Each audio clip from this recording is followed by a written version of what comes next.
Penetapan Irjen Pol Verdi Sambo sebagai tersangka dalam kasus pembunuhan Brigadir Yosua Huta Barat seolah menjadi oase di tengah keringnya harapan publik akan keadilan.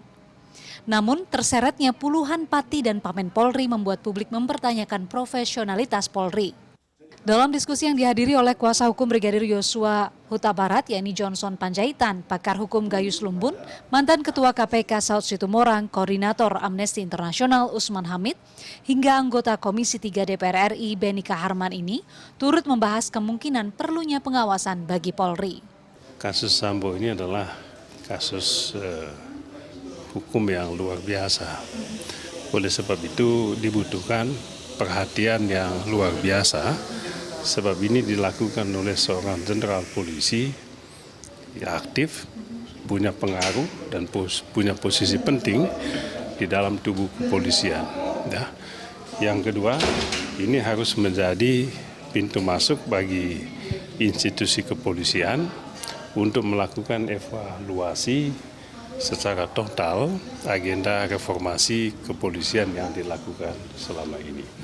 Nah, oleh sebab itu, tentu usul saya supaya kepolisian sekarang ini fokus penanganan kasus ini, ya, bukan semata-mata untuk memenuhi rasa keadilan masyarakat, tetapi itu tadi apa sebetulnya yang salah di dalam tubuh kepolisian ini, ya. Hingga kini reformasi birokrasi di tubuh Polri sudah dilakukan di tahap struktural dan aturan dengan terbitnya Undang-Undang Nomor 2 Tahun 2002 tentang kepolisian. Sedangkan reformasi kultural dianggap belum terjadi.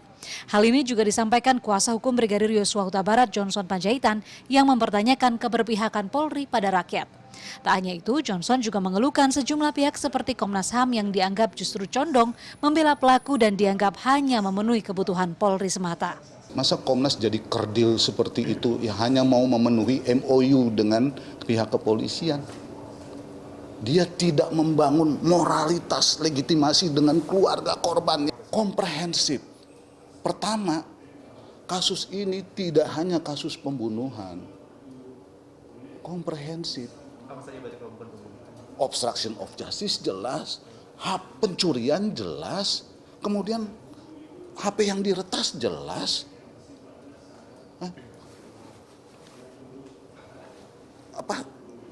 Uang plastiknya jelas hilang. Pembunuhan Brigadir Yosua Huta Barat terjadi pada 8 Juli 2022 dan hingga kini Polri menetapkan 5 orang tersangka termasuk mantan Kadif Propam Polri Irjen Pol Verdi Sambo dengan ancaman hukuman mati sesuai pasal 340 KUHP terkait pembunuhan berencana. Kasus ini juga menyeret lebih dari 10 perwira tinggi dan menengah Polri dalam dugaan melakukan obstruction of justice. Maria Sarjana, Egy Agung, Jakarta.